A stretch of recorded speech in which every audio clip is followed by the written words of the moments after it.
Oh, hi there, hello! Come check out our new show, So join us as we go! Galavant-ing. And I fucked it up already because I lost... Wow. We had a whole song written out. Unbelievable, Tiki, unbelievable. I lost the note where I lost the page where it's written down. God damn it! I'm horrible! Riff for a while, Blue Dragon 5. Riff! Tiki seemed distressed by his unrest of not being able to find the lyrics. It really saddened me after all that preparations. He forgot the big reason why we're doing this at all. Why is he screwing? This is really awful. I had no idea that, like, a week within the whole, like, debacle of, like, the racial thing with Martin Luther King, I'd have another, like, really super embarrassing podcasting moment. Where the fuck is it? Tiki's about to hit strike 3. Oh my god, this is the end. Oh, I'm so saddened by this news. But hopefully there's hope. I seriously have no idea. This is bad. Like, wow. I just wrote it down, and it's like, Jesus Christ. Ugh. I am so sorry. I apologize. You know what, Blue Dragon 5? Let's just save that goddamn song for the end and just get to the episode, okay? How about that? I'm very sad, but we'll go press on with Galavant. Oh, you're gonna give me shit about that for a while now, aren't you? I'm never gonna hear the end of this, right? I'll keep it musical if it helps. Oh, wow. Guess what? You found it. There it is!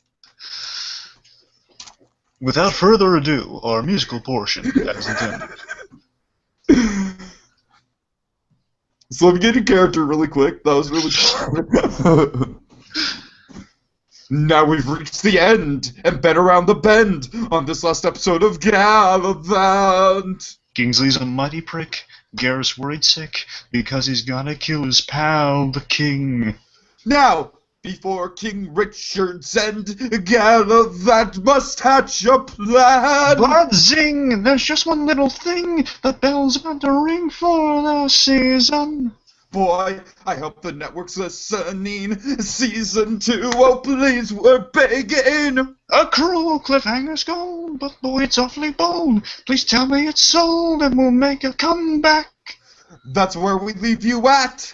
'Cause we're gonna chat about this final Galavant.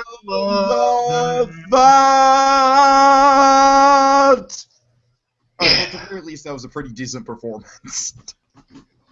Oh, Jesus Christ. Hello, greetings, fellow armchair Imagineers. Welcome to Galavantine! Yeah, the final Galavantine. Tonight we are talking about episode 8 of 8.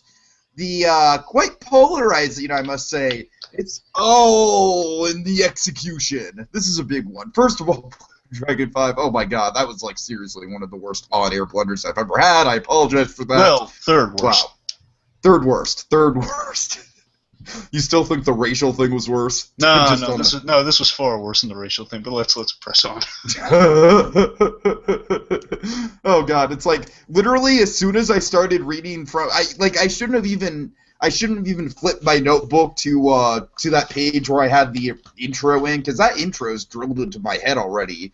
And then I realized as I was at that page where the intro is, I'm like, shit, I wrote that song down in a really random page of my notebook, and it's going to take me forever to find. And sure enough, here we are. Okay, so on to the episode at hand. Alright, what do you think? Compared to the one we had before, which to me is the most flawed episode of all the Galavants, this one was really great, the pickup for it. Basically, it was building towards something we finally got there, and all the good stuff happened in this half of the episodes we got. We did not get to what it was building up to, and that is my big problem with it. Well, I mean, I really like this one in comparison to the last one. Don't get me wrong. I think they made a... Yeah, I am so damn mixed on the whole cliffhanger thing. I am very polarized on it, because... Well, let me say this. I didn't see it coming. I thought this was going to be it, but then apparently they ended it in a gutsy way, as kind of mentioned in our late song. Yeah. They didn't just end it with one cliffhanger. they basically pulled a Pirates of the Caribbean Dead Man's Chest and ended it with a shit ton of cliffhangers all in a row. I like the way they lay it out. They didn't address that it was a kind of a risky move, and we'll get to that when we get to it, I guess. Yeah, exactly. So, I got some views on it too. We'll get to it, but. Yeah, I mean, it's like I said, I'm very mixed on it. It's still kind of like is sort of festering away in my brain whether or not I lean more towards I like it or I don't like it. I kind of feel like it's a very entertaining, very ballsy sort of choice, but I feel like in the grand scheme of things, and God knows, especially if there's not a season 2, I think it's going to hurt the longevity of the series. Oh yeah. Yeah. Okay. So, anyways, well, if there is no season 2, then there is no longevity. You do realize that, right? Well, when I say longevity, I mean it's gonna. That was the wrong phrase. I'm sorry. What I meant was it's gonna hurt. Like when people look back on this, it's gonna hurt like the way they look back on. No, yeah, I don't mean the bus chops and that. Yeah, you're right. Yeah, it would be affected. Yeah. You know, because it's like I think if there is a season 2, then it's great and then it's ballsy, and I think it really paid off. If there's not a season 2, it's gonna be really fucking awkward in retrospect. Right. Although, to be fair, they do have the Nielsen line, but we'll get to it. Sure. Okay, so let's start. So, speaking of our clunky recap, the Jester also finds it was intentional, folks, because the Jester also has a little trouble with his recap. Yeah. Oh, it was totally planned all along. Me and Blue Dragon 5, we were just like, you know, the Kevin Smith story where he's talking to the reporter about Tim Burton, and it's like the tee-hee-hee-hee. We were like backstage going, tee, it's gonna be great. Like I'm gonna pretend to lose the notes, and it's gonna be just like the episode. Tee. Okay, but also so the tee-hee-hee. Yeah, the tee did not come through in the report. There's the punctuation to that story, but so you really like this part. Take us through what happens here with little Jester bit. Well, I mean, the reason it's just. First of all, I think we were definitely right on the money, and at least what we were hoping would happen definitely paid off. You know, the whole fact that the voice of the Jester is the narrator, and then it ties all back around, and in a glorious fourth wall breaking way where all the characters are just like, you know, because the Jester's like, there's tension everywhere. I don't know.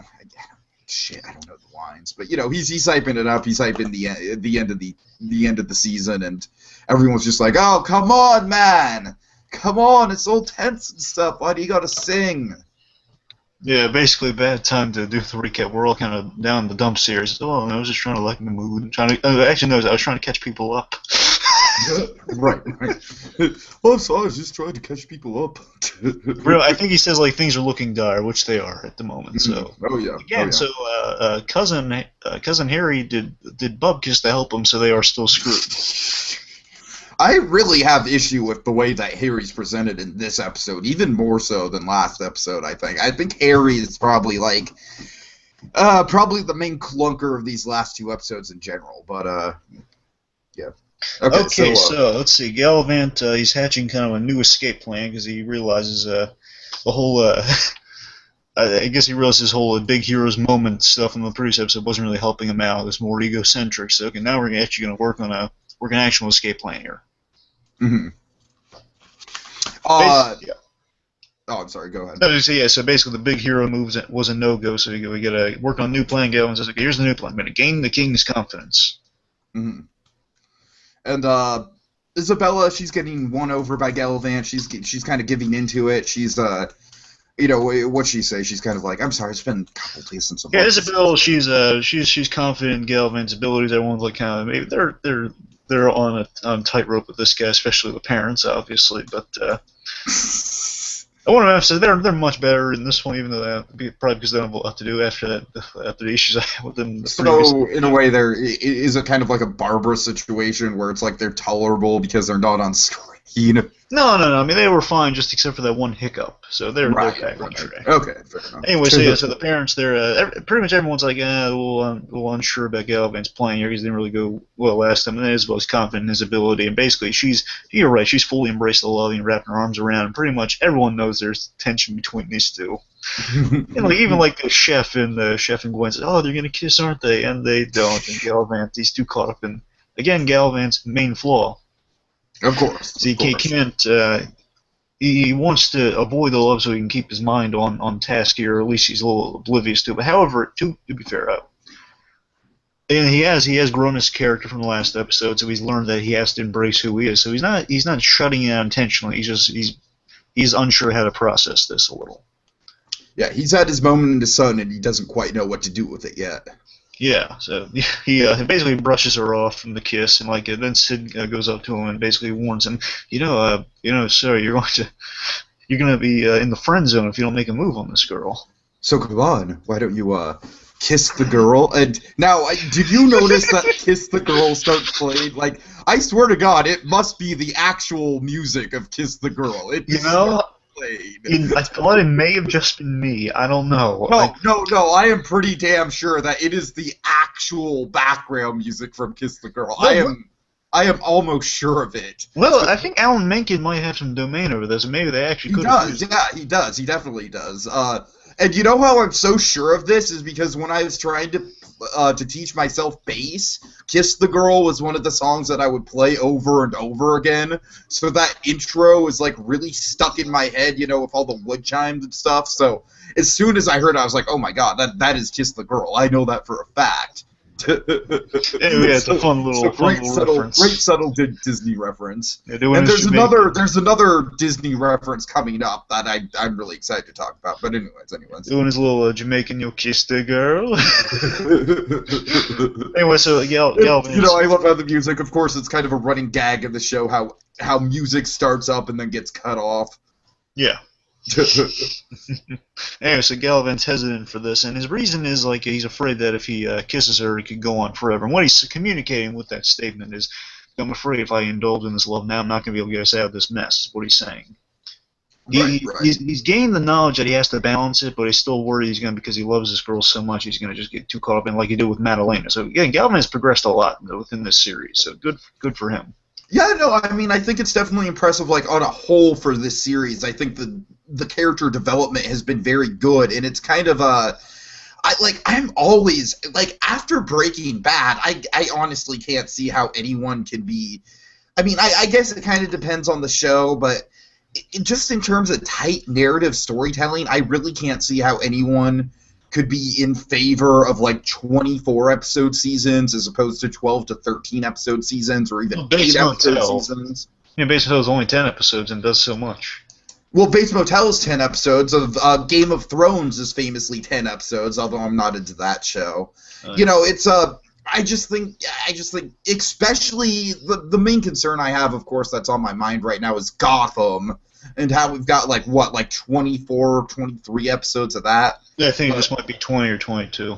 Still, that's too much. That's too much for my point that I'm trying to make. I'm sorry, I'm violating the rule that you set. Now, Tiki, don't go off on tangents. Well, I'm sorry, I'm going off on tangent.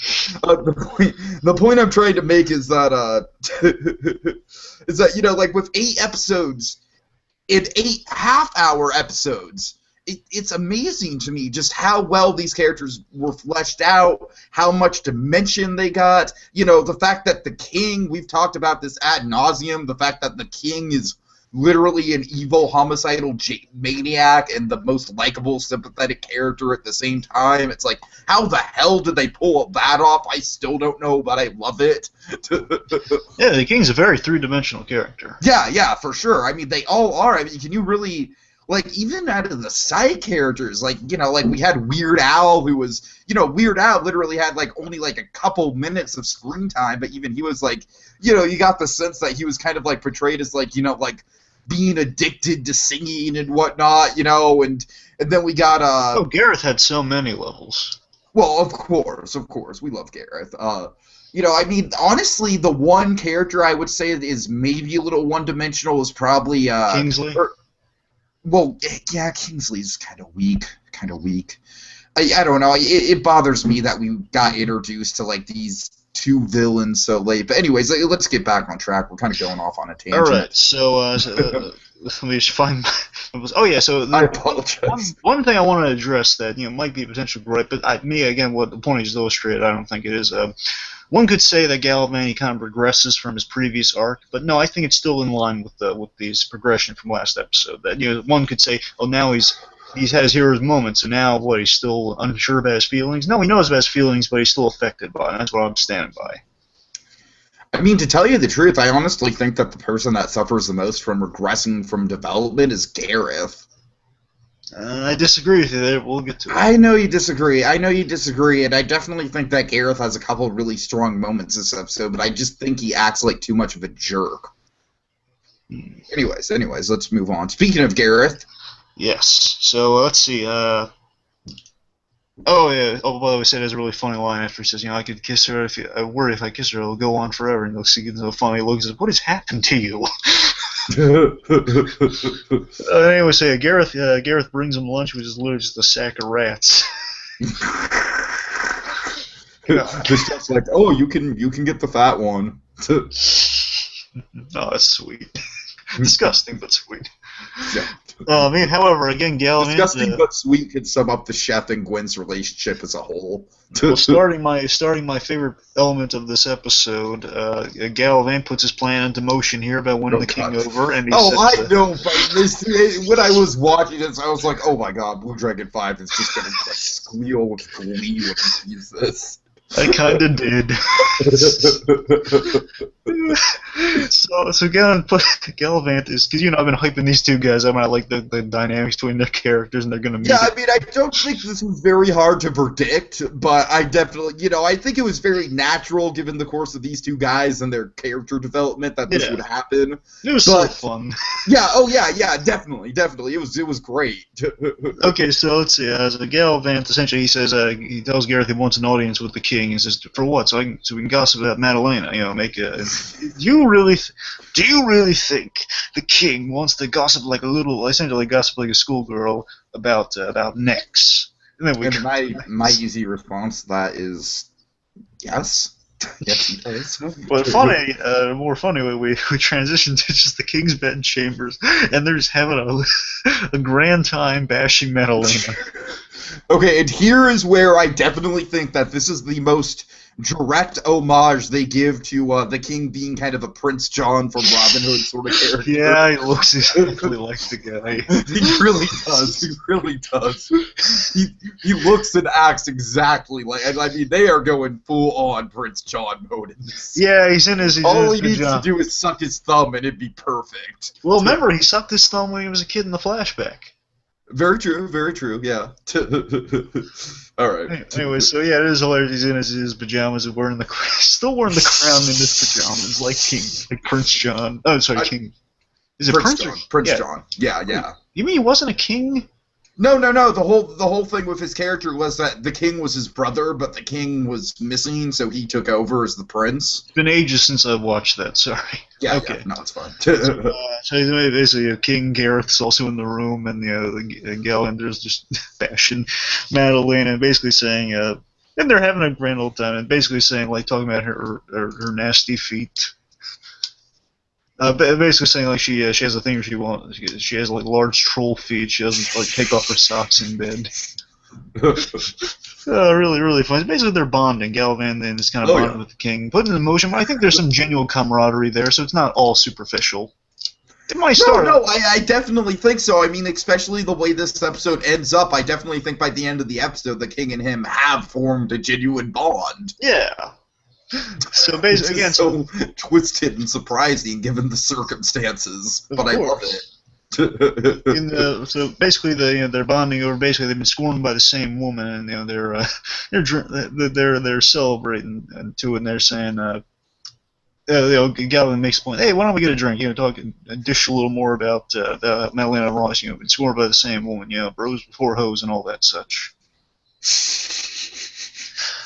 And Gareth, as the king puts it, tries to poop the party. Now, I have a little bit of an issue with this. Well, I mean, poop the parties, it's a common expression. No, that's not the issue I have. The issue I have is, I don't know, I mean, it's like, I get Gareth, is going through a lot, and he's going through complex, it's like, why, I don't know. I guess. Let's lay it out for the folks. Okay, so let's lay it out here. So Gareth is obviously, from last episode, Garreth tomorrow. Garreth is supposed to do battle with the king, who's accepted to do his own duel, which means most likely the king will die because look at Garreth. Right. Come on. Right. So Garreth obviously. I mean, they make a very big point this episode about how it's almost physically impossible to harm Garreth. Exactly. And, Garreth. Obviously, Garreth and King have been together for years since they were like 10 years old, and they're pals, and they don't want this. Even though Garreth might not always. Obviously, he's a big tough guy. He's not going to admit his feelings for the king that he's his buddy or anything. But he's I serve the king. What he's really saying is he's my buddy. Exactly, yeah. And so basically Garrett's he's trying to put the party saying, no, you have a battle. Basically, remember we have a duel in the morning. A duel which most likely you're not going to be ready for.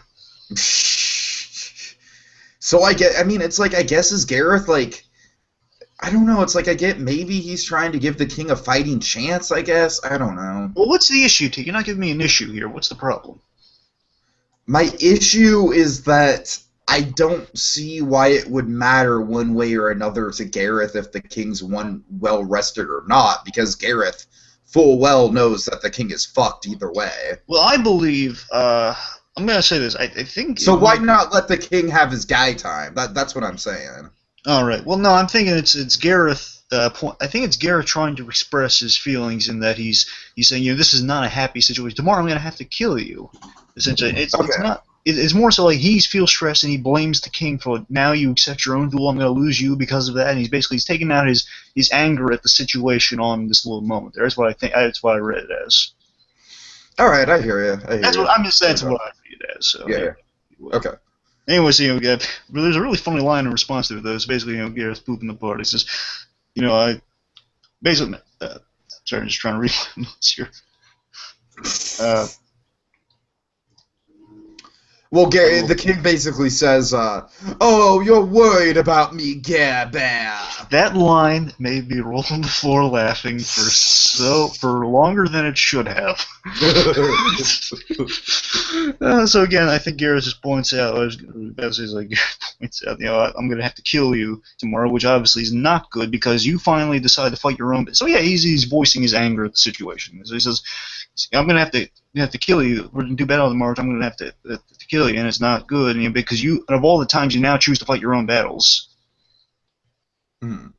Which basically you and everything, your kingdom's this kingdom, everything is on the line because you finally choose to fight your own battles. Oh, you're worried about me, aren't you, Garreth Bear? Don't call me Garreth Bear.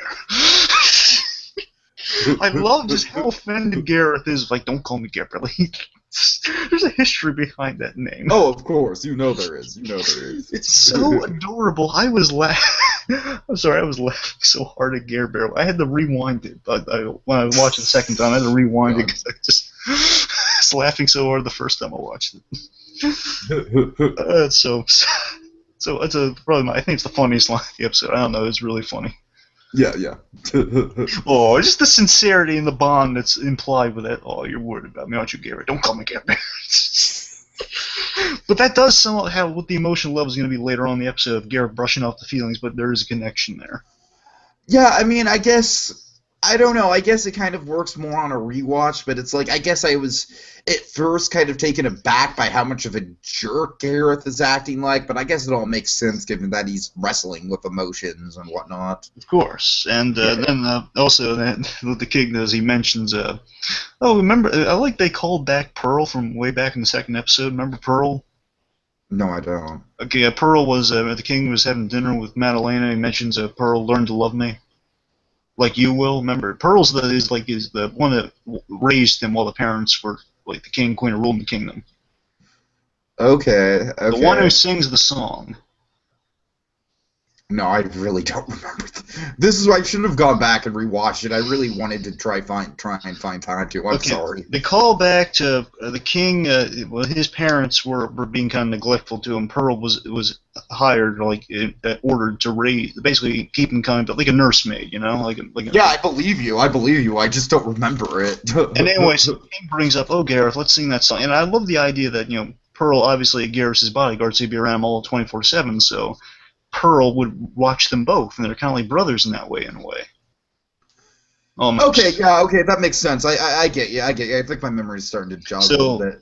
Yeah, so Pearl would sing him a lullaby essentially, and really awesome So yay lullaby. Pearl, because she basically, it's the best song in the entire Yeah, series. she saves the day in the end technically, but right. so Pearl basically Gareth refuses to sing the lullaby the king wants him to sing. Let's sing the lullaby like old times, and Gareth just turns him. Well, what? I'm sorry, you broke up for a sec. I'm sorry. Yeah, so Gareth just turns down like the song, saying, "I'm not singing that stupid song," and he walks out of the room. Lay by my side and we'll sail Don't make me cry, Tiki. We'll get to that off later. to the shores of another day. All right. I'm still mad at you. I know you are. I'm sure you'll be mad at me for a while. Anyway. Okay, so then after Gareth leaves, Galavant he's putting the plan in motion. So what about that drink? Oh yeah. So we cut to a scene in the bar, and I'm sorry. One really funny line we glazed over here. After he said, "Don't call me Gareth or whatnot," and Gareth was Gareth was offended by it. He said, "Well, excuse me for hurting your feelings, because you're probably gonna kill me tomorrow." All right. So okay, so next scene. Yeah, so next scene we're in the tavern, and of course, as promised, Galavant and the king are very quickly getting intoxicated, and close. So oh yeah. So I love this whole speech about and I love how sincere it is about how the king he's getting into like the complexity of what it's like to it's basically an Ice King style thing. I'm going to bring that up again, the Ice King from Adventure Time. It's basically just like, well, I kidnapped the princesses, but after that, they can do what they want. I just love, this is kind of like the Gare Bear line for me. Like, I just rolled laughing at this. I love the absurdity of it. He's like, oh, but I'm all about women's rights. I'm not. Let me lay out the gag. Okay. So they're talking, and they're talking about Madalena, and they're getting down there because they're at the pub, and they're getting drunk, and the guards being lowered, and the king brings up, never got to. You get him saying, oh yeah, Madalena, she's really easy. I slept with her a whole bunch of times, and the sex is good. And then the king essentially says, he never got to sleep with her. He says, wait, what? Well, aren't you married? He says, well, yeah, but I'm not an animal. I'm all for women's rights. I'm a modern 13th century man. That line's funny. I'm a modern. Oh yeah, that was the line that really got me. And then I just love Gal's. I hear that. Because it's so sincere. It's so sincere. He's genuinely like, oh yeah, that makes so. And I just love it. Just laid out right here, especially with the next bit. Just the king again. Technically a monster with all the copious amounts of bodies he's left, unintentionally, mind you, for the most part, unintentionally. Right. All the bodies he's left, but he has a heart. We saw he made genuine efforts to just have a true connection with Madalena. It never happened, but he tried his heart out because he believes in the relationship, believes in love, much like Galavant does. Yeah, it's really funny. It's, Anyway, and of course the big elephant in the room is that, yeah, you stole the woman I love from me. Exactly. But again, Galavant advances his character and realized that wasn't true love. True love is what I have. At this point, I think at this point, keep in mind, we had in the last episode, Madalena twice wanted him to just, have sex with her, and he just wasn't having any of it. So yeah, I think at this point he realizes how awful she is. Yeah, he was just man-muttering to her. Oh yeah. Yeah, basically he knows true love because the mouth breather in the jail cell. Oh god. Sorry, call back to Hugh Bonneville, but. Okay, so then the king. We have a huge revelation about the king. It's not too big a surprise, but I didn't expect it. No, I don't think it's too big of a surprise. Yeah, it's not too big a surprise, but I'm saying that they would tell him this.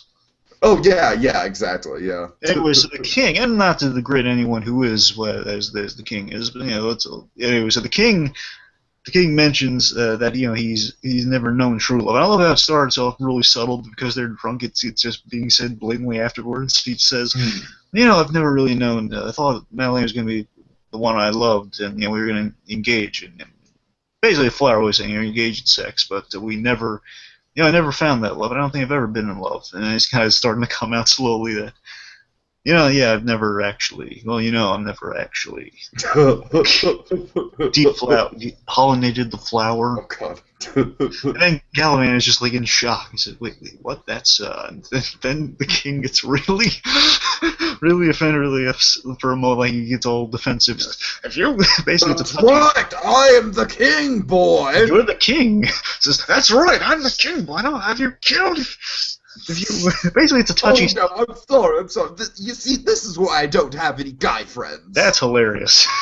But he has the chef, so that's not entirely true. Well, no, but Garreth, of course. Yeah, of course. He means like like a bunch of guy friends. Yeah, I hear you. I hear you. Now, you get a sense he hasn't. Well, Garreth probably knows, but I mean, they've never said between them, I guess. Right. Anyway, so it's a touchy subject for the king, understandably. So I love how Galavant's supportive. Mm-hmm. Oh yeah, definitely. And then basically, he says, "Hey, listen, I get it. You're, what would he say? Well, he says that, like, honestly, I think that thing should happen when true love is involved. Yeah, so I love the king's mindset with that. That he. Yeah, for sure. And Galavant can dig that. Bullock, and and also, so after King's little outburst, I love Galavant saying, "Hey, listen, I get it. You're under a lot of pressure. Okay, I understand. Don't apologize. I understand where you're coming from, man." And then he suggests, while he and the king are getting buddy, they got a big old bonding secret there, along with just bonding over the raiding the woman. They basically, Galavant suggests, what if I could alleviate some of that stress for you if we maybe got rid of the big stress mark here that is that's your brother. Essentially, I'm butchering the delivery here, but what he's saying is like, what if something happened to your brother? So, Kingsley? Yeah, like basically he's trying to say it subtly, and the king just doesn't get it. Says, what if we kill your brother? You need to kill your brother. Say, wait, what? What do you expect me to do? Interview. So you want us to take him out? You mean out to dinner? No. Take him out. Out to the movies? Take him out. I want you to kill him. Yeah, we want you to kill Kingsley. Oh, okay. No, but basically the king's a little slow in the uptake, and then this scene would crack me up. This other line here, basically he says, "So what do you want me to do? We're just gonna sneak in there and slice his throat at night? When he's not expecting it?" And he says, yes. The king. The acting on Timothy Munson here is brilliant. He knocked it out of the ballpark this episode. He just the moment of clarity. He just thinks over. Just stands up. Just, everyone, I'm gonna go kill my brother. Drinks are on me. Drinks are on me. That line. I love how no one even bats an eye. They're just like, yeah. Awesome. So then the medieval bromance begins. It sets in motion. Oh my God, this is just ridiculous and how awesome it is. Yes, this song mixed with our emotional song later on might be my favorite songs in the entire series. I totally agree. I like a lot of the others. Like I love Comedy Gold, but these two really knocked it out of the ballpark. These two songs we get. And I think they intentionally saved the best for last, because honestly, they also feel like two of the more complete songs. Oh yeah, we're off on a secret mission. We're off on a secret plot. Yeah, basically, it goes like basically where here's the gag. I like it. It's a bit of I assume it's like an unsaid fourth wall gag, but we'll get to that. They're singing so loudly, if everyone would know what they were doing. Exactly. Basically, they're not to mention all the people in the tavern know what they're doing. Of course. So it's not exactly secret. Yeah, so it's the most hilariously ironic song ever. Basically, it's a happy drunken song about murder. Oh, it's lovely. It's like an Irish gig. Yeah, it's so happy. Like, you see Bresley getting drunker, the more and more intoxicated throughout the thing. Like they're grabbing bottles left and right. They're pouring it in there, and they're just walking around so happy and jovial, getting weapons to kill the king with. I love the king's big executioner's axe. Yep. On a sacred mission. It's so catchy too, and then really. And of course, they're just getting increasingly more drunk as the song goes on. Yeah, and then basically they're going to sneak in his voice, and it's a really funny bit as they are getting more progressively drunk. They're really funny bit. They sneak into past some guards, and we're off on a secret mission. And no, it's like no. After they say that, and then it's a really quiet. It's in music though. The music's still going on in the background. It was really quiet. So no, we're off on a secret mission. And, Are you talking about the scene where they're just sneaking by the guards and they're in the background? Yeah. No, yeah. I'm pretty sure that there's just like no music at all. It just goes silent for a second. Well, I have to watch it. I'm pretty sure that's the case though. Oh yeah, I remember what it is. Actually, no. Here's the funny thing to you. It's like the footsteps are in rhythm somehow. Oh yeah, right. Yeah. It's like it's the footsteps of the creaks or something. They're in musical harmony somehow. Mm-hmm. Anyway, so it's really funny. Like we're off on a secret mission, then. It's really funny. Okay, so they happen by a line of men outside this room, and I just love this. I just love how the song has a little bit of a pause. Like, wait, what's this? Madeline. What was that? The Queen's. I was gonna make a Nick Ford reference, but I'm not. Oh, Anyways, the Queen's looking for new consorts, and consort means bed buddy. So she's looking for new consorts. Next. Bert just yells off screen next, and I love this. And this is hilarious. The King and Galavant, because they know so much about that alien, they whisper to the next guy who told them, "Yeah, she's looking for consorts." It's like, well, you know what you should do? I'm gonna be drunk as heck. It's like, you know what you should do? Ask take her aside. She's really proud of her feet. Take the socks off. Ask to kiss her feet. They're laughing. That's an order from the king. That's an order from the king. Or I'll put a secret mission. Really funny. And then, in place of what would be a drunk dial in modern days, we actually go by the person's house, and we. You're right. I didn't even think about that. But kind of similar to A Million Ways to Die in the West, which is probably why it's so. Right. Yeah. Yeah. Basically, they go by the jail cell, and we're off on a secret mission. They take a break from this. I mean, basically, the king's going off tickling the guy who's like. Oh, how wonderful is that? How wonderful is. And I love the sound effects too. I love how they have like the most over-the-top, cartoony tickle sound effects, like. Yeah, I just love that. That's like what's keeping the king occupied during the scene. And also, I love on the way down just seeing the reactions of our prison cell gang, where there's hearing. Here's hearing we're off on a secret mission. I just says, "Oh hey!" So they go by and Galavant. This is a really sweet scene. It's hilarious yet sweet. Yeah. Galavant, he's doing by that. Again, it shows you even when he's drunk, he's still the heart of Galavant is still there. Oh yeah, absolutely. And it's so hilarious. It's hilarious. The delivery is really great on Josh Sassy's. I know I'm butchering his name, but the guy who plays Galavant. Really good scene to this guy. Mm-hmm. Where he's apologizing. He's putting his heart on his sleeve here, and he's apologizing to Isabella.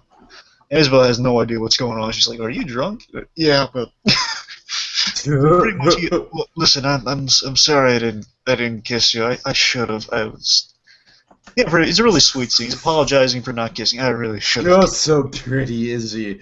I want to explode your face. You're no, I love. Basically, he says, "I love you. You're very pretty, but not just pretty. Your brain. I love your pretty brain too. You're so pretty. Like, it's basically it's burst."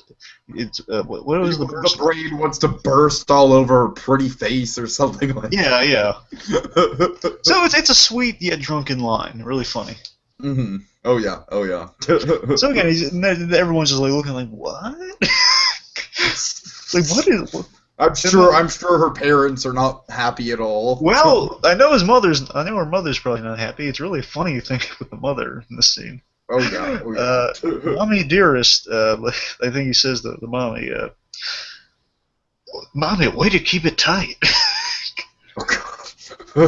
Essentially, he says. Yeah, exactly. He says, I'm very excited to see Izzy get old. Because Mommy, way to keep it tight.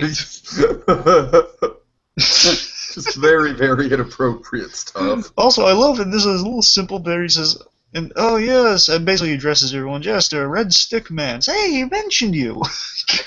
Oh yeah. The chef doesn't get to do a lot, but when he does, it's like a little more for chef. I kind of feel like it works with that character, you know what I mean? I kind of feel like his character, like, works, like, kind of sprinkled throughout all the episodes. Yeah, you know, chef out, that sort of thing. He's more of a spice than a main ingredient. Vincenzo. Okay, so let's see. So after this little drunken... again, he says, I love it really seeds in this much. I love the regrets of Galavant when he's drunk. He's just saying, I should have kissed you. And they says, we'll talk later, essentially. Mm-hmm. Oh, yeah. I promise you we'll talk later. And he boops her with the... And it's gonna be the best kiss. It's gonna be one of those. Be a kiss for the ages. No, it's gonna be one of the kisses that goes on forever. Tell him, Sid. Oh yes, I'm never gonna unhear that. Like, remember when I said, Sid? Oh yeah, I'm never gonna unhear it, sir. Oh, it's such a realistic drunk. Anyway, so then also there's a really cute bit where he like pokes her in the cheek or something like that. Like, and then basically as the king, like, the guy's begging, oh please king, stop it. Please, sire, I beg of you. And nice little Gawain just grabs him by the shoulders to move him along. Okay, so now they're finally reached far off on a secret mission, and they're okay. Shh, yeah, they're in Kingsley's room now. So they're about to kill him, but first, and this is a really sincere moment. But first, so what are we doing? Are we doing like a head clean off or just slit the throats? Yeah, they don't say. As soon as the king interrupted him, I knew exactly what was going to happen. Oh yeah, but really, but still before that, it was it's really funny. The king has a sincere moment saying, "Hey, listen, I just want to say thank you," and I basically want to thank you for doing this with me. Mm-hmm. Yeah, basically thank you for like this night on the town, essentially. Right. And thank you for the this plan and everything. And also he says, "Oh, do me a favor, just promise me you won't tell anyone about the thing." What thing? You know, the beef. You know the fact that I'm a veg. And then I felt so bad for Richard here. Oh, I know. So then I'm sure there's a deleted scene. I kind of wish it was in here, but the deleted scene of like basically the curtains open, then Kingsley and company they approach, they're revealed. And I wish there was like a line addressing. Well, how did you know we were coming? Is it, well, you sang your whole way here? yeah, that is a missed opportunity. I kind of wish that was there, but I think it's so smart that I think they're smart at that they're just implying. Like, how could they not hear it? They sang it all over the place. That's true. Yeah. God. I think it's a smart way around it if that's what they're going for. Mm-hmm. Mm. So then you feel really bad for Richard as the Kingsley's mocking, King's trying to save some face, doesn't work, and then we get a dumb bleep joke. It's like there's one bleep in this episode, and it's the perfect. It might have been one of the best episodes. I know that we'll get to it when we get to it. It's a favorite of mine. Yeah, no, for sure, it's totally understandable. Anyway, so the point is, it's a dumb bleep, one bleep within a really cool episode, and it's like almost perfect to me. And then just basically says, "You're bleeped." Oh yeah. So Kingsley now has, first of all, Kingsley's like taking the crown, and then he's just saying, "Oh, I know something about you's mocking him for not having touched a woman now." Hold on, I just realized. Yeah, I just looked at. I'm sorry, this is really random. But did you know that the kid who plays Sid is also the black kid in Harry Potter? Nope. Well, there you go. Just thought you should know that. Just thought that's a pivotal piece of information that you need to know. I'm sorry. Moving on. Back to the plot. So we cut back and we see Kingsley is now he literally takes the crown right off his head because he's a douche. But that was my crown. You know, I feel it's the kings. It's the simple things of the king. You took my crowns, and you had the title, but you have to take the things to like the sword way back in the day. Oh yeah. Okay. Also, let's see. So Garreth gives him some advice, and this is a sweet moment too. Like Garreth being kind of the older brother protector sort of deal. So he's holding him away, saying, "Hey, listen, don't let him see you cry. Do not let him see you cry." Mm-hmm. So he knows he has the leverage. Like saying he's never touched a woman. Everyone's laughing at him, and even Garreth really being there for the king. And he feels so bad for Richard.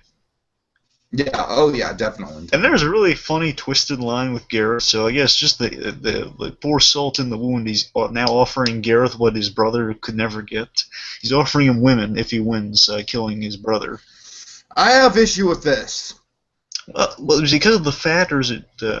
What the fuck happened to the queen that Garreth needed to get back to? I'm sorry, what?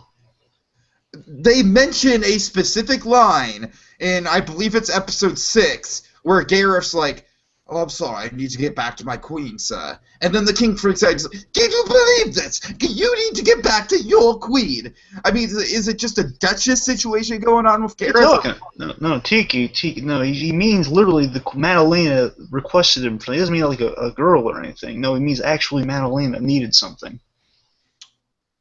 I totally misunderstood that line then. Good job, Tiki. Good job. I'm sorry. No, I'm an idiot.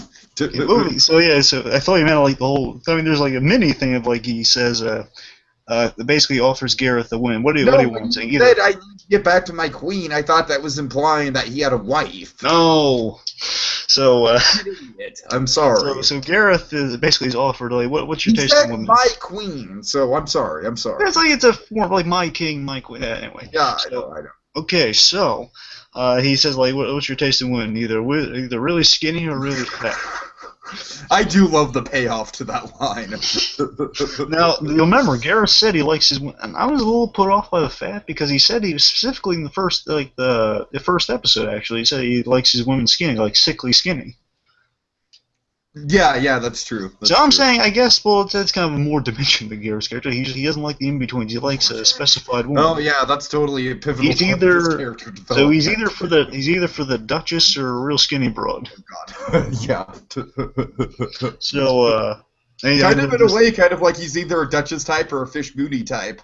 No, Fish Mooney is she's a whole lot of woman in a good way. I guess so. I'm just not saying she's not Duchess big. Yeah, I'm just saying I can't really think of like a real skinny one off the top of my head. Yeah, there. Yeah, anyway, so then they basically Kingsley says you can have both. Okay, so now the king's being put back in the dungeon. Oh, we're gonna have the tear-jerking moment here. Okay, so it really is. I'll give you all the credit in the world for that. Yeah. So the king is being led back in the dungeon, and as well as Galavant. Galavant just passes out, and they're like, "Oh, well, at least he's quiet now, right?" And everything was just like, oh yes, very much agreed. And then basically, so the king's having a moment of lament here, and Garreth. So this is a real sweet moment with Garreth here. He gives Garreth kind of voicing his frustration that he's going to have to kill his friend here. That and basically he says, well, look, don't blame. Basically, he's really mad at the circumstances, saying, I warned you about this time and time again. You didn't listen, and now it's too late. It's not my fault. It's not my fault. Yeah. Oh god, the delivery of Vinnie Jones on that second, it's not my fault. It's just heartbreaking. Yeah, Vinnie Jones is such a good actor. Except for X-Men Last Night, he's a good actor. Mm-hmm. Yeah. I mean, even then, he's turning in a paycheck performance, and which I mean, he's doing the best he can with it. Is what I'm saying. Yeah, for sure. Yeah, just some of the Juggernaut stuff is stupid what he says, but at least he's trying his best to deliver. Anyway, Vinnie Jones, really good actor. So the king says, he basically has failed. Come on, Garreth, sing with me. And he says, no. And then the whole league says, it's not my fault. It's not my fault. Mm-hmm. Leaves. And then I really love this little quiet moment after Garreth leaves. And he knows Garrett's not going to hear him, but he says, I know, my friend. I know. Oh, yeah. Then we have a really, truly lovely song. It's great. Yeah. We're not going to do it justice here. But essentially, no, we're not. We shouldn't even try. Just the title of it's like good night, my friend, or goodbye, my friend. I think it's good night because it's a lullaby after all. Yeah, it's good night, my friend. Yeah. Yeah, good night, my friend. It's a truly beautiful song. Timothy, just going into this series, I knew he could sing because Psych, the show he was on previously, Psych had a musical episode and he sang in it. And I realized, oh man, this guy can really sing. Good for him.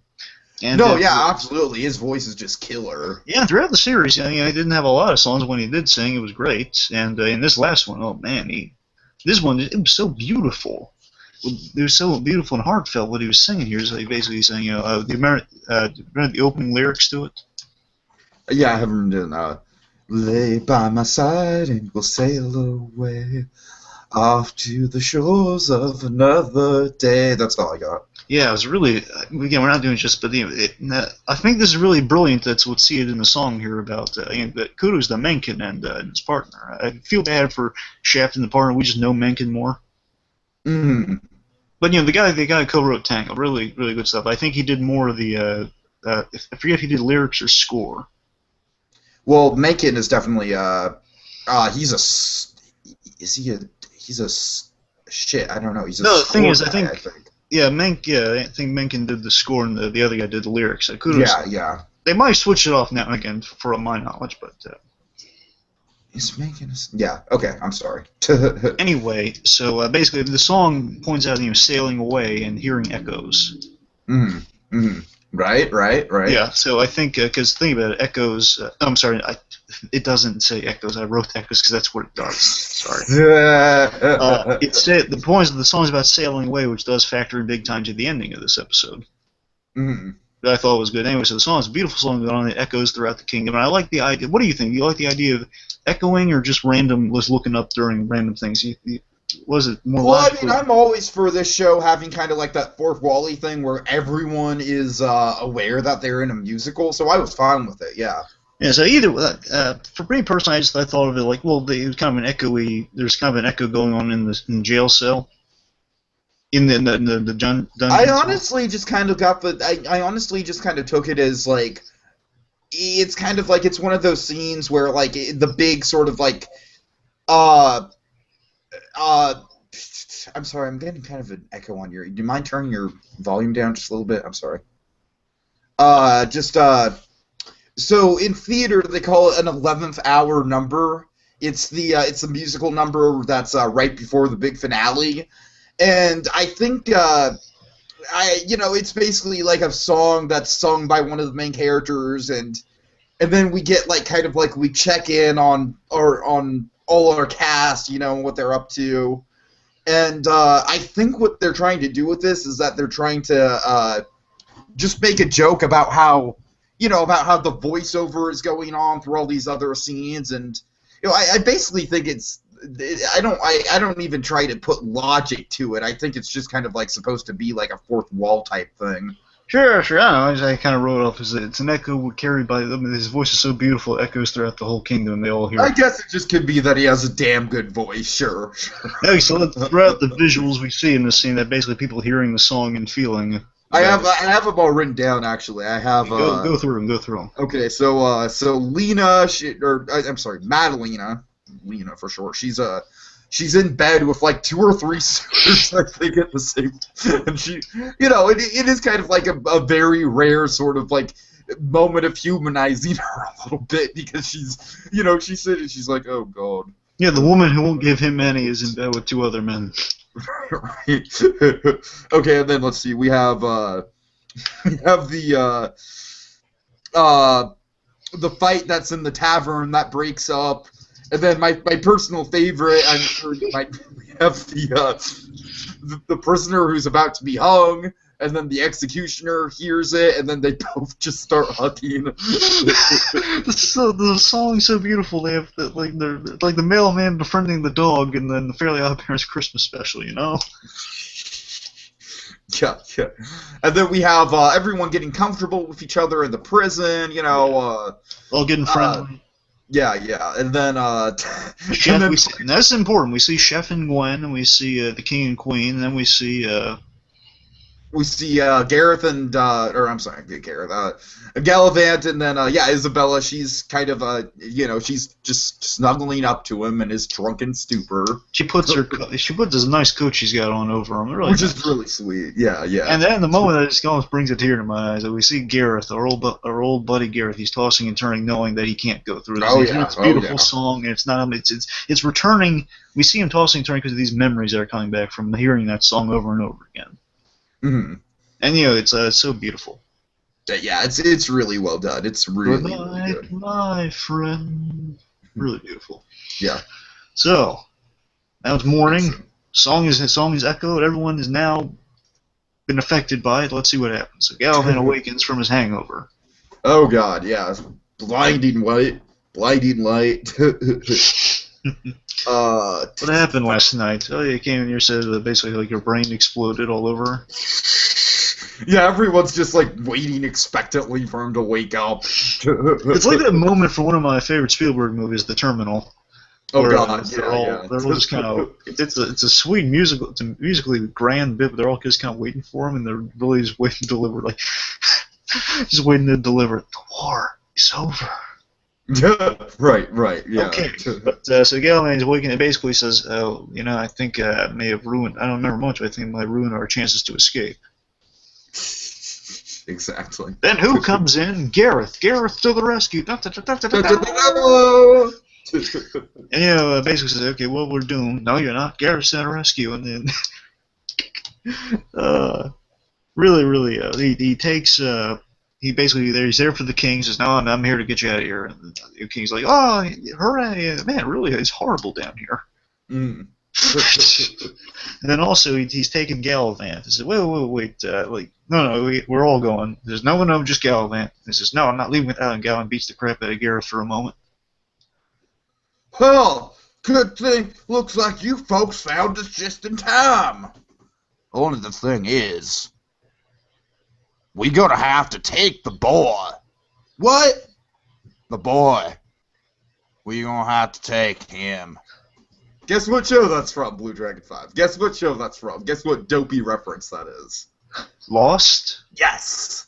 I'm sorry. Anyway, so after a little altercation going, kind of looks like he knocks out Garreth. He basically says, let's see, basically after a little brief battle, he kisses Isabel like they kind of have their kiss like they wanted to. Really sweet, and then after it, before they can say anything else, then Garreth knocks Galavant out. So points for Garreth, for really nothing can knock this guy out. Garreth knocks him out like mid-sentence as he's saying, I think I'm falling, and BAM! And then he's really funny, he says, "Hope he remembers it." Oh, it was a nice kiss, hope he remembers it. Yes, hope he remembers it. Anyway, so then really like, oh no, and basically Galavant's being dragged on the floor. By the way, Garrett's not even picking him up; he's dragging him on the floor. This is like again, it's kind of like one of my little couldn't he be a little more gentle with Galavant? Well, again, Galavant is his rival after all. That's true, yeah. Anyway, so then Sid remains hopeful. He's, as long as Galavant's alive, we have a chance, as he's knocked out being dragged on the floor. Meanwhile, okay, so King and Galavant, they're by the shore. What's happening here? So basically, the plan is, okay, you guys are going to sail back to King Richard's kingdom. Mm-hmm. Mm-hmm. Yeah, the origin, remember, he's in Valencia after all, for this whole altercation. Yeah, I kind of forget that sometimes, but yeah. And of course he's in Valencia because you can see all the roller coasters everywhere. It's obvious. Yeah. So by the way, I'm not sure if these are basically some pirates that help him out, like in a longboat to take him to a ship in the background. I'm wondering if it's the same pirates or not. They are. It is because sure? It's the same actors. Oh well, I didn't see Hugh Bonneville. Are you sure? Yeah, I'm pretty sure.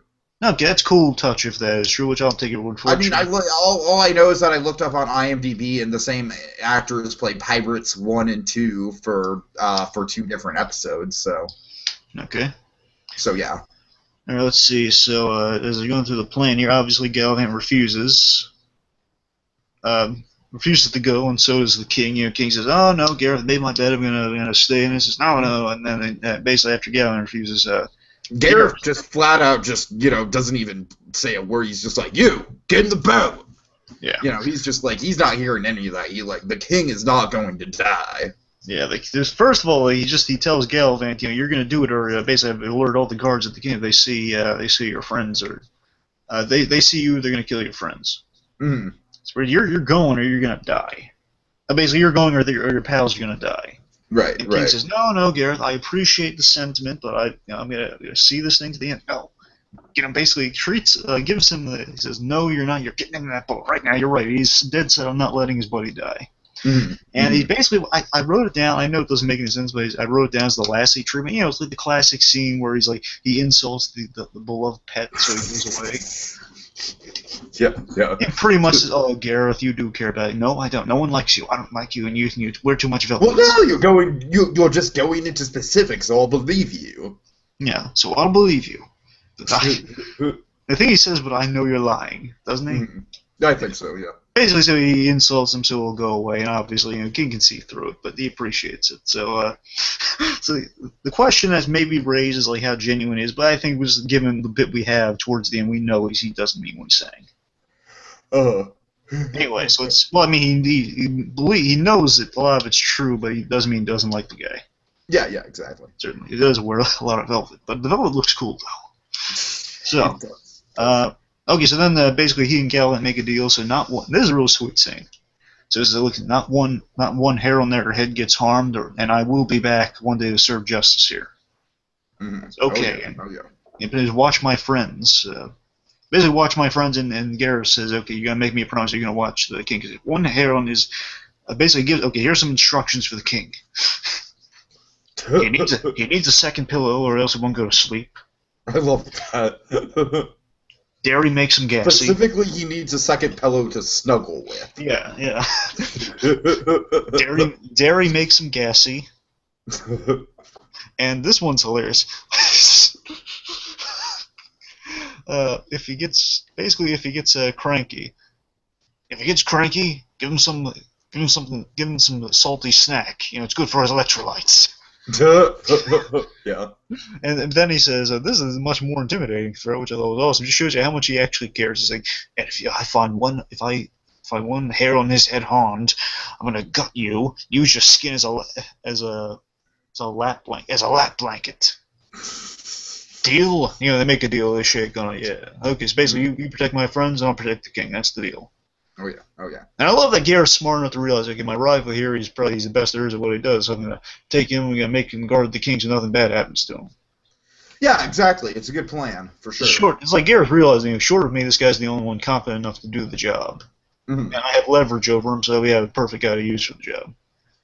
So this caught me off guard, because at this moment I started to realize, oh, wait a second, we got like less than 10 minutes left to finish the episode here. I totally agree. At this point, I was like, oh god, this is not going to get wrapped up, is it? I was thinking they're going to have like a real speedy wrap up, because again, going into this, I had no idea we were going to get more of a cliffhanger to end this thing on.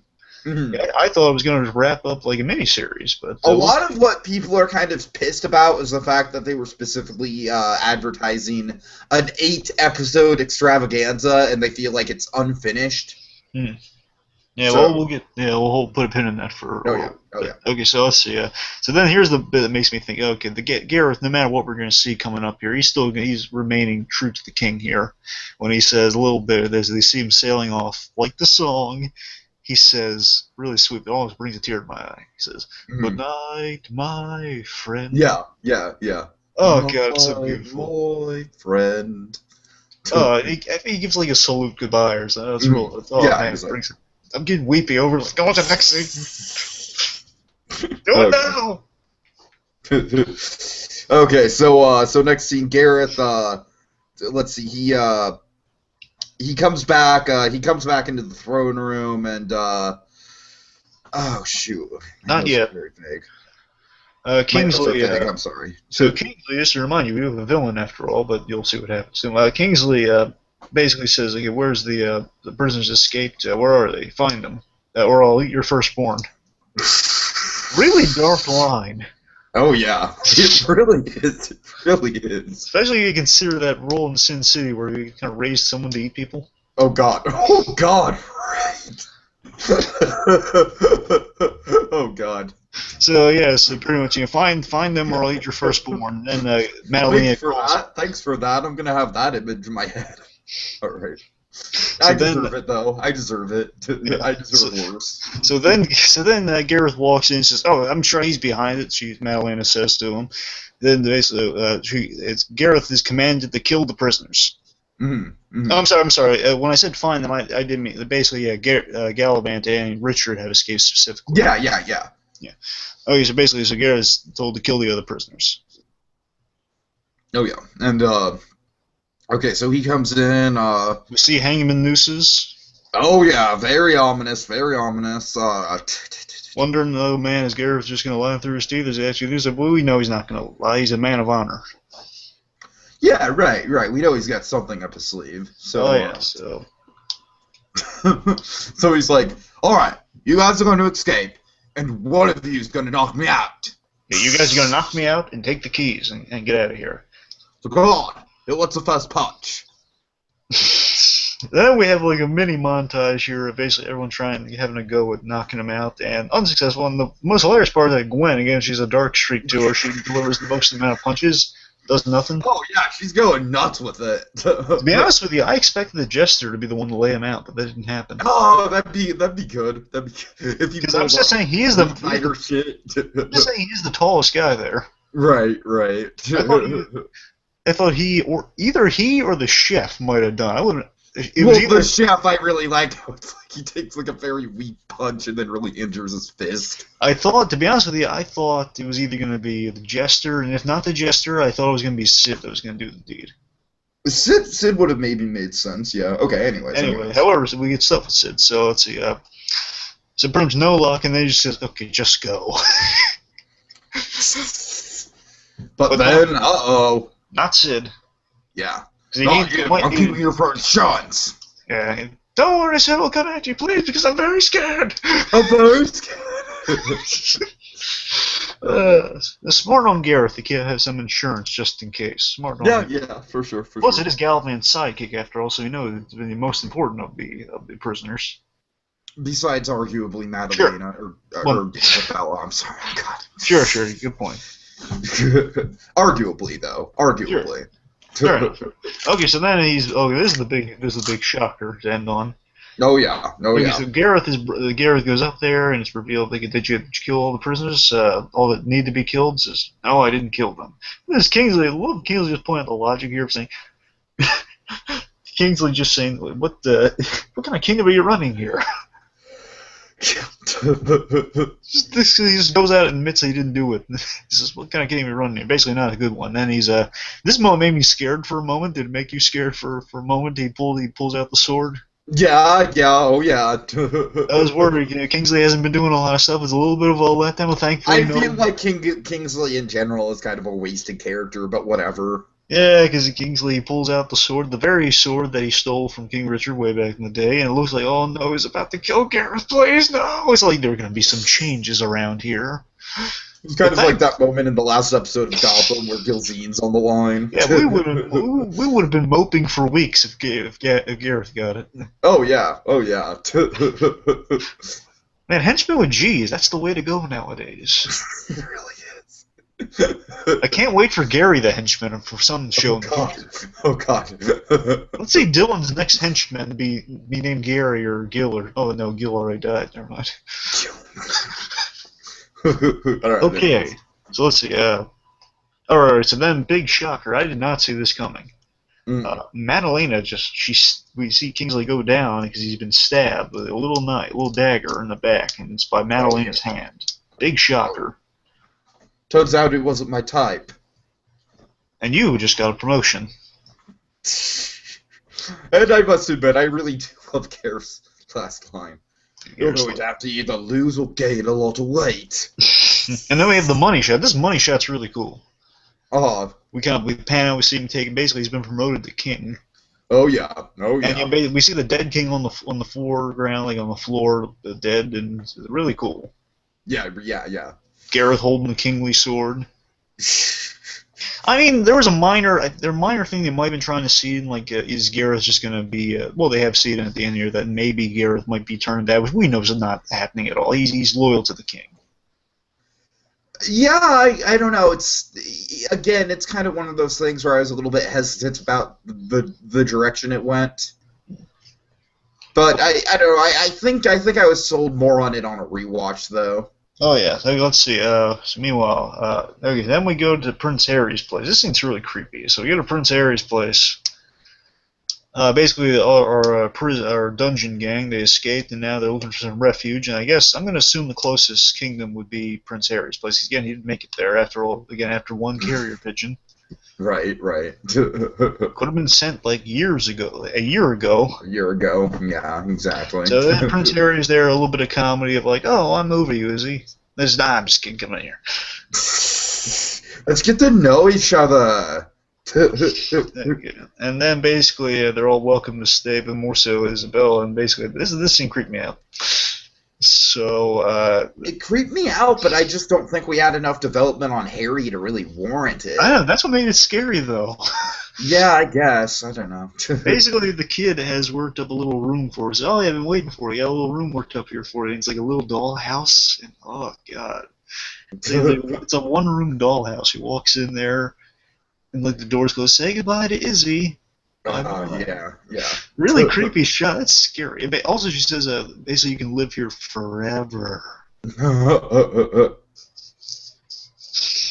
And the doors close, and like there's a really creepy doll on the bed. It's modeled. Oh, that doll freaked me the hell out. Yeah. And then we have a really cool shot from this little creepy dollhouse, though. Oh. So then the gesture. This ending was really. If you're gonna do an ending like this is a really cool way to do it, though. I agree. I question the actual decision, but I think they pulled it off in the best way they could. We'll chat about the decision in a second. We're just going over the execution. I think the execution saves it in one way or another. Oh yeah. So basically, what happened? Take us to the ending. Okay, well, the jester, he kicks it. That's where our season ends. Cliffhangers everywhere. He just goes into a last refrain of Galavant, really kind of downtrodden. I specifically love how he, literally one of the cliffhangers is if the music's gonna kill the Nielsen ratings. Yeah, we'll sing and kill our Nielsen ratings. We'll sing and kill our Nielsen ratings. No, but not that. I love that. Yeah, and it's really cool. And then, like, the whole, will our characters return, like, his little things get blocked. Get blotted out on the side of all the characters. Mm-hmm. And basically the big question, will we be back for Season 2? Oh yeah. I love that they know, I guess, we'll get into it in 1 second after we get through like the actual ending, which I love the actual ending. Yeah. Again, this just makes me really eager for Season 2. So again, the best medieval bromance ever is going to continue, hopefully, with basically the king is falling asleep as they're being being rowed to the pirate ship. Of the king falling asleep on Galavant's shoulder and Galavant waking him up. Says, this is going to be fun. It'd be like a buddy trip. And that's where it ends. Oh yeah, that's it. It ends on a hopeful note. Right. So, all right. Well, like I said, I've kind of made my feelings kind of clear. I think it's a ballsy decision, to be sure, and I do like the execution of it. However, like I said, I feel like if there's no Season 2, it's going to be kind of awkward. Yeah. So addressing it. Yeah. You're right, Dad. It is a really bold one. You're marking this whole thing, this whole way through as it's a mini-series. The story will end, and you kind of pulling the rug out from under us. This last one saying, "No, wait, this I was a little alert to it when I clicked the info button that said Season 1, and I'm thinking, wait a minute. They're not. No, I looked it up, and there's still no confirmation on it, which really petrifies me. It does. Because if they're going to get a Season 2, I mean, they sold me so far. I mean, yeah, sure, if they do Season 2, I'm forward to this, but if they don't, then they're going to be screwed. Right. That even think that this way though. So again, obviously bold move to do a Season 2, but they obviously they made it so apparent that yeah, we gotta have a Season 2 here, guys. I mean, we in a way, I almost kind of feel like it's like a coup d'etat to the network. Yeah, I think it's them kind of. It's kind of a Heisenberg type move if you think exactly, and I kind of love it for that reason. When you kill Jesse, you don't get me, sort of deal. Right. Oh God. Like the whole Season 4, you need me type arrangement of I think basically this cements them getting a courtesy season because they made it so apparent that. We sold you on a miniseries, but the miniseries didn't end, so you're probably going to want us back to finish this up, or else you get a lot of angry fan letters, aren't you? Yeah, exactly. So really, I mean, it's clever on their part. Again, the question is if the network's going to buckle to it, which we got to hope they do. I'm crossing my fingers. I really am. And again, there's something in the cards for it positively, because Agent Carter is a miniseries, and it's doing extremely well, and this thing, I'm sure, did at least... I actually heard that the ratings are down to 1.1 on Agent Carter, which is really bad, actually. No, I don't know. What I heard is, Season 2 looks like it's in the cards for Agent Carter, is what I heard last. I believe that Season 2's in the cards. cards. I'm just not. I'm just saying the ratings haven't particularly. Well, I mean, I'm just assuming ratings with Carter getting a season. That's my assumption. I don't know. I didn't follow it, so maybe you're right. I literally have an episode like right in front. I mean, an article right in front of me that says, "Uh-oh, Agent Carter's ratings dropped again." Agent Carter got another swift kick last night, at least in terms of ratings. Well, indicate outing only received a 1.3. Well, so is Agents of S.H.I.E.L.D. and plus, I can bet I'll tell you this next episode's going to heat up. But anyway, and also the article, to be fair, does point out that it was Agent Carter was off for a week, and that might have affected it. Probably, yeah. Anyway, so the season 2 gamble, it's admirably. I never would have expected in a million years, and even in worst case scenario, just looking at it, worst case scenario, if it did end, think about how they ended it, Tiki. Just think about it. They ended it in kind of a gutsy place that basically, okay, so Gareth made the sacrifice. Not sacrifice. Basically the king and Galavant are left in a good place. They're setting off to the next adventure. And they made, at least, at the very least, they made it all apparent that, we're hoping for a season 2. So even if it does get canceled, they also make it apparent that they're skeptical that they're going to get one at all, which I think is funny. Yeah. So it's so fourth wall. I mean, this is like the reverse of Family. Family has not earned any of their fourth wall jokes they have now. Anymore. I mean, no longer have they earned their fourth wall jokes, their meta jokes, but this one actually has earned it up to this point, and I even if they didn't end, at least they pointed out how ridiculous it was, so they're staying fourth wall till the end. Oh yeah, absolutely. So I'm saying even in worst case scenario, basically they ended on like a note of like, this is a dire situation, but they say if we don't get, hopefully we get more episodes, otherwise we're doomed. Mm-hmm. Because they said, hopefully we get more episodes. They said, hopefully we get more episodes. So they said, if it ends here, it ends here. Yeah. So just looking at with that logic, I'll be really pissed about that Isabella cliffhanger. I'll be really pissed about the Sid cliffhanger. Yeah. So basically, those cliffhangers will be left there, but at least the King and Galavant going on a further adventure. Basically, here's the important part. I'm sorry, I'm getting off track here. I remember what I was going to say though. Mm-hmm. So the main thing at the ending is like the journey will. They said something like the journey will continue to go down in history, like there'll be like a journey. So what they're saying is, so regardless, this is kind of the nature of fairy tales or the classic stories of like it's an adventure going on. Like you leave in a bad place because you want to get to the next one. So I think that's the statement they left on. So even if it does get canceled, it's like it's a further adventure that you didn't predict as your classic fairy tale. It subverted your expectations and left you like to put your own ending in on a story. So worst case scenario, obviously they want to come back, obviously. Of course. I'm saying worst case scenario, it's an interesting move. Worst case scenario, but hopefully they really want to see an ending for it. Oh yeah.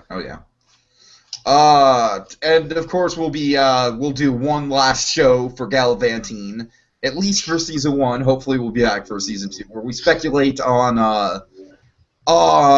what. Oh, let me ask you this right off the bat, Blue Dragon 5. If they come back, do you want them to stick with 8 episodes? Do you want them to expand the season? What do you think? I keep them within the 8 to maybe extend it to 10. Yeah, that's what I'm thinking. I'm thinking maybe extend it to 10 to 12. Yeah, like 12 is the absolute max. No longer. I agree with that. I'm more comfortable with 10. But Okay. Yeah. I do think if there's a season 2, I definitely wouldn't mind extending it a little bit because just because I feel like maybe one of the few flaws with Galavant's first season was if they had a little more time, they could have fleshed out a couple more characters. Yeah. But so just with that in mind, I think they should maybe think about that. Yeah, and again, the thing with Harry is, Harry could be a complete misfire if they don't come back for season 2, because the only reason they put him in here is to see him. So it just shows you, he was their insurance policy for season 2, because they put him in there for a creepy ending to ensure we got to know what happens next. Sure. So again, just folks, stop me if I'm wrong here, T, what I'm saying here, but basically, if we do find out the worst news ever that it's not coming back, we'll do like a what if, like what we would expect season 2 to have delved into. But hopefully we're just going to do speculation, then go into season 2 should it be picked up. Exactly. Yeah, that's the plan. Okay, so can I say one thing about my speculation, just because I just need to get it out there? Oh yeah, sure. Let's touch the speculation lightly. Let's go through a little. Very lightly, because I've got a fucking killer migraine, so very lightly. So here, how about this? We'll both present one idea for the time being, just as a tease. Sure, go ahead. Okay, my idea. Since Sid is trapped in Valencia... Is it the monks again? Yes, it's the goddamn monks.